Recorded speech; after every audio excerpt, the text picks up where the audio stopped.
ഏമാനെ. അവന്മാരെന്നെ കുത്തിക്കൊന്ന് ശവം കായലിലേക്ക് വലിച്ചെറിയുന്ന പറഞ്ഞിരിക്കുന്നു. മാസ്റ്റർ എഴുതി ശവം പോസ്റ്റ്മോർട്ടത്തിന് അയക്കാൻ ഏമാൻ വരേണ്ടി വരും. നാരായണപിള്ള ഭയപ്പെടാതെ ഞാൻ ചെയ്യേണ്ടത് ചെയ്യാം. നിങ്ങളൊരു പെറ്റീഷൻ എഴുതി കൊടുത്തിട്ട് പോയിക്കൊള്ളൂ. ഓ ഓ ഓ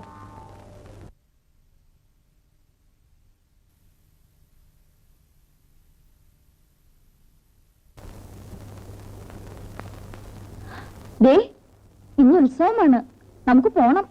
നീ പോയിക്കോ, എനിക്ക് വരാൻ പറ്റൂല. മുതലാളി പറഞ്ഞു കോട്ടയത്തുനിന്ന് പോകണമെന്ന്. ഇന്നോ ഉത്സവമായിട്ട്? എന്താ മുതലാളി പറഞ്ഞ പോകാതിരിക്കാൻ പറ്റുമോ? ഇത് അവസാനത്തെ പോക്കാ. ഇനി ആര് പറഞ്ഞാലും ഞാൻ എവിടെയും പോവില്ല. ഞാനൊന്ന് കുളിച്ചിട്ട് വരട്ടെ.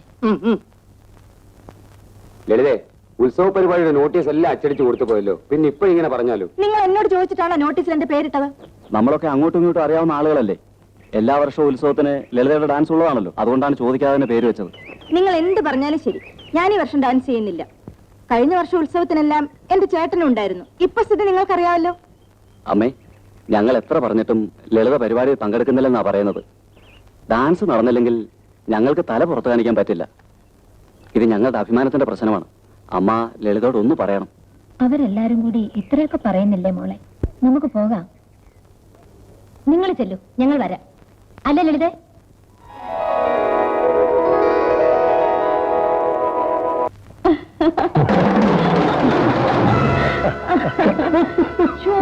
അങ്ങനെ ഇനി കോട്ടയത്ത് ഒന്നും പോകുന്നില്ലെന്നും പറഞ്ഞ എവിടുന്ന് പോയിരിക്കുന്നത്. അയാൾ ഇനിയും കോട്ടയത്ത് പോകും. നിന്നെ കാണണമെന്ന് തോന്നുമ്പോ ഞാൻ അയാളെ കോട്ടയത്ത് പറഞ്ഞു വിടും. കാണുക, ഒരാൾ എന്നെ കാണാൻ മാത്രമാണോ ചെയ്യുന്നത്? കാണുകയല്ല, ഇപ്പോ അനുഭവിക്കല്ലേ.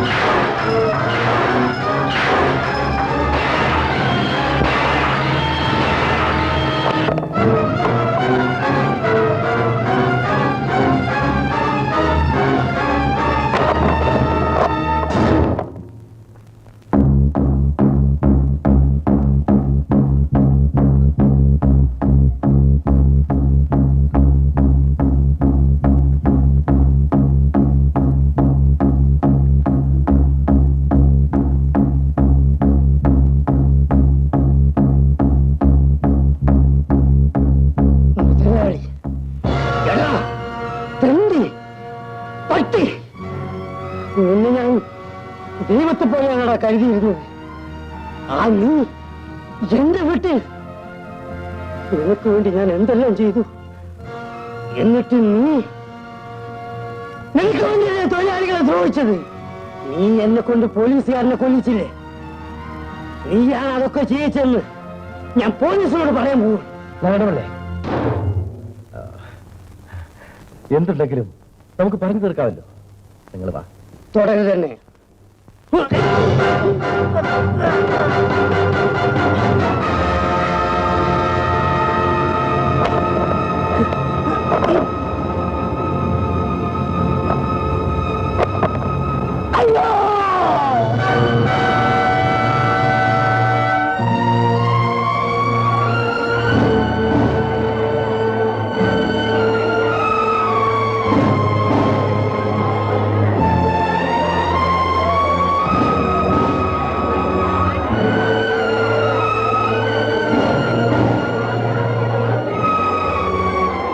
വന്നേ, ഇറങ്ങിയെടുത്തു.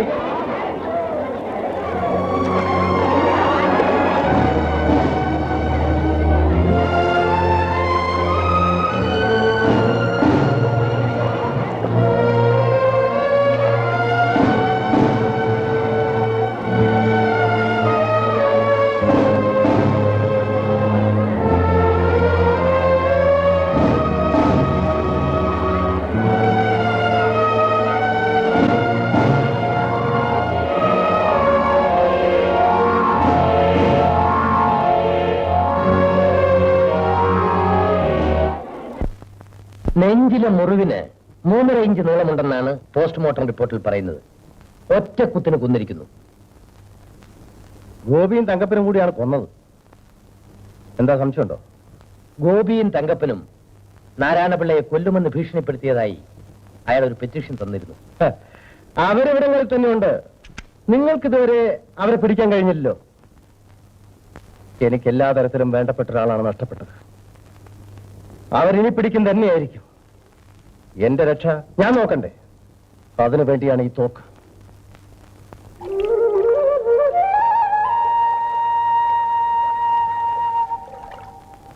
സാർ, സാർ, ഇങ്ങോട്ട് കയറി വാടി. ഇങ്ങോട്ട് വരാൻ. ഇങ്ങോട്ട് അല്ലേ? ഇങ്ങോട്ട് നീങ്ങില്ലേ? ഗോപിയും തങ്കപ്പനും എവിടെയാണെന്ന് നിങ്ങൾക്കറിയില്ലേ? എനിക്കറിയില്ല. അറിയില്ല അല്ലേ? എടീ, നിന്നെ കാണാൻ തങ്കപ്പൻ വരാറില്ലേ? ഇല്ല. അവൻ എവിടെയുണ്ടെന്ന് അറിയാമോ? അറിയില്ല. നിങ്ങൾ ആരും സത്യം പറയില്ല അല്ലേ? ഉത്തരവ്. ഇവരാരും പറയില്ല, നമ്മൾ പറയിപ്പിക്കണം. ഏമാനെ, ഈ പോലീസുകാരുടെ ഉപദ്രവം കൊണ്ട് വീട്ടിൽ കിടന്ന് ഉറങ്ങാൻ വയ്യ. ഞങ്ങളെ ഉപദ്രവിക്കരുതെന്ന് ഇവരെ ഒന്ന് പറഞ്ഞു വിലക്കണേ. ഓഹോ, പോലീസുകാരൊരു ശല്യമാണല്ലേ? നിങ്ങളുടെ മകൻ പോലീസുകാരനെ കൊന്നു, നാരായണപിള്ളയെ കൊന്നു, നാട്ടിൽ വിപ്ലവം ഉണ്ടാക്കുന്നു. അവൻ രാജ്യദ്രോഹിയാണ്. നിങ്ങൾ അവനെ വീട്ടിൽ ഒളിവിൽ താമസിപ്പിച്ചിട്ടുള്ളതായി എനിക്കറിയാം. അതിനുള്ള ശിക്ഷ എന്താണെന്നറിയാമോ? ശരിയാണ്. ഞാൻ അവനെ എന്റെ വീട്ടിൽ ഒളിച്ചിരുത്തി. അവന് ചോറ് കൊടുത്തു. അതൊരു തെറ്റാണല്ലേ? എങ്കിൽ അതിനു മുമ്പ് ഞാനൊരു തെറ്റ് ചെയ്തിട്ടുണ്ടേ മാനെ. എന്റെ ഈ വയറ്റിൽ 10 മാസം ഞാൻ അവനെ ഒളിച്ചിരുത്തി. എന്നെ മുലപ്പാല് കൊടുത്ത് വളർത്തി. എന്നാൽ അതിനും കൂടി എന്നെ ശിക്ഷിക്കണം. അവരെവിടെയുണ്ടെന്ന് നിങ്ങൾ പറയില്ല അല്ലേ? വാസുള്ളേ, ഉത്തരവ്. ഇവരെ കൊണ്ടുപോയി ചോദിക്കേണ്ടത് പോലെ ചോദിക്കേ. ഇവിടെ കയറിയോട്ട്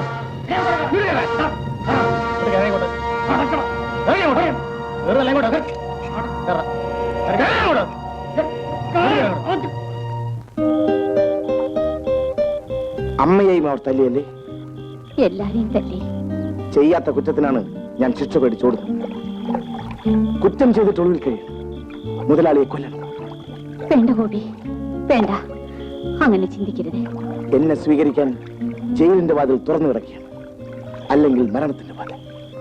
എന്തിനാണ് മരണത്തെക്കുറിച്ച് പറയുന്നത്? ജീവിതത്തെക്കുറിച്ച് പറയൂ. നമുക്ക് ജീവിക്കണം. അതിനനുവദിച്ചില്ലെങ്കിലും ഗോപി, ഈ കായൽ കരയിൽ എവിടെയോ ഒരു വീട്.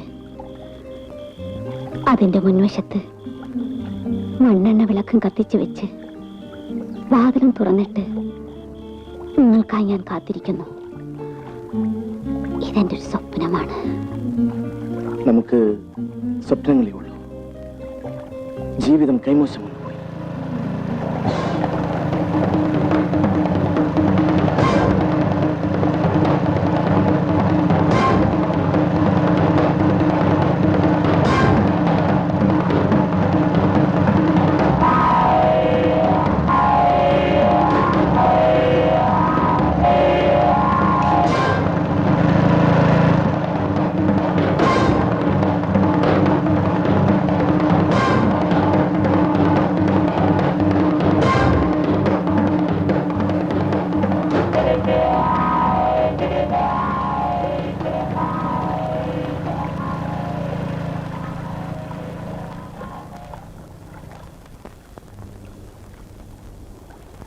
നമുക്ക് പോവാം. എനിക്ക് അമ്മയെ ഒന്ന് കാണണം. ഗോപി അങ്ങോട്ട് വരണ്ട. അത് പറയാനാണ് അമ്മ എന്നെ ഇങ്ങോട്ട് അയച്ചത്. വാസുപിള്ളിയും കുട്ടൻപിള്ളിയും ഇപ്പോൾ അവിടെ കാവലുണ്ടാവും. നീ വാ, നമുക്ക് അവരെ കണ്ണു വെട്ടിക്കാമോ നോക്കാം. വാ.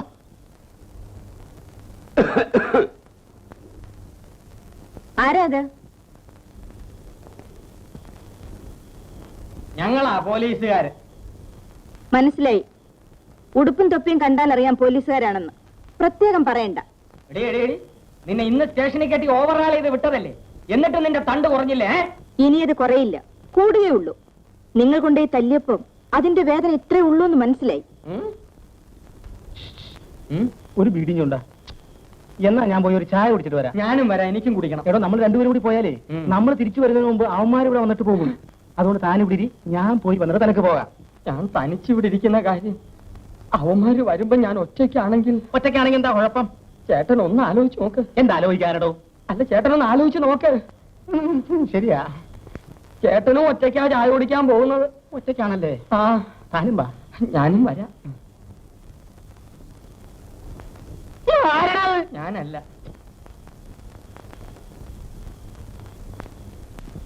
അമ്മേ, മോനെ, അവർ ഒരുപാട് ഉപദ്രവിച്ചു അല്ലേ അമ്മേ? നിനക്ക് വേണ്ടി ഞാൻ മരിക്കാൻ മോനെ. നീ രക്ഷപ്പെട്ടാ മതി. മരണത്തിന്റെ ദിവസങ്ങൾ നീട്ടിക്കൊണ്ടുപോകാമെന്നല്ലാതെ എനിക്ക് രക്ഷപ്പെടാൻ കഴിയില്ലമ്മേ. മരണം കാക്കിയുടുപ്പിട്ട് നിയമത്തിന്റെ വേഷത്തിൽ എന്നെ വേട്ടയാടുകയാണ്.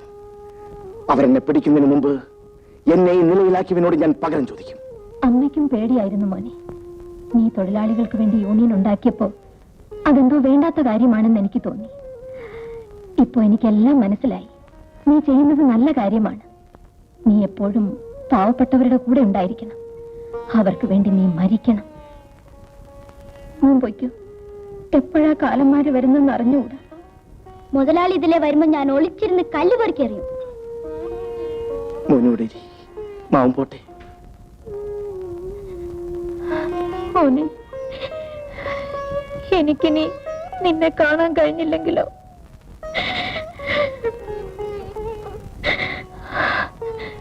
പോ മോനെ, പൊയ്ക്കോ.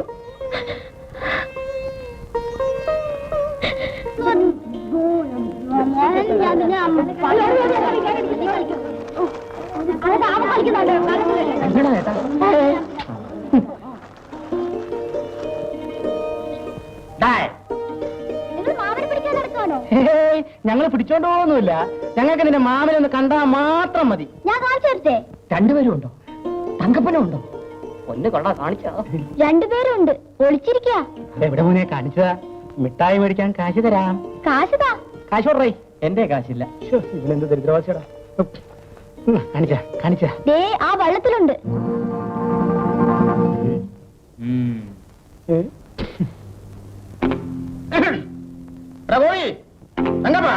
ഇങ്ങോട്ടിറങ്ങണേ. ഞങ്ങളാ പോലീസ്. മാരകായുധങ്ങൾ വല്ലതുണ്ടെങ്കിൽ താഴെ വെച്ചേക്ക്. കീഴടങ്ങുന്നതാണ് നിങ്ങൾക്ക് നല്ലത്. ഇങ്ങോട്ടിറങ്ങണേ. ഇറങ്ങത്തില്ലല്ലോടാ. നിങ്ങൾ ഇറങ്ങില്ലേ ഞങ്ങൾ അകത്തോട്ട് കയറും. വാസുള്ള ചേട്ടാ കേറ്. ഞാനും വരണോ? അയ്യോ വാസുള്ള ചേട്ടാ, നീ കേറേ. കേറാം. പേടിക്കണ്ട, കേറ്. നോക്ക്. ഞാൻ നോക്കാം. ചുമ്മാ പേടിക്കാതെ. മനുഷ്യരെ പേടിപ്പിക്കേ. ഇന്ന് അവന്മാരെ പിടിക്കണം നമുക്ക്. നീ ആദ്യം അവന്റെ മാരകായുധത്തെ തന്നെ പിടിക്കണം, മനസ്സിലായോ? പേടിക്കണ്ട, ഞാനുണ്ട്.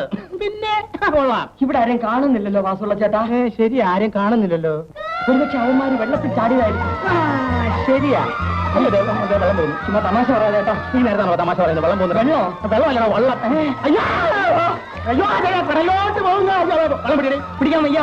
പിടിക്കണേ. വെള്ളം പിടിക്കാം. അയ്യോ അയ്യോ, വെള്ളം പിടിക്കണേ. അയ്യോ തുഴയാ.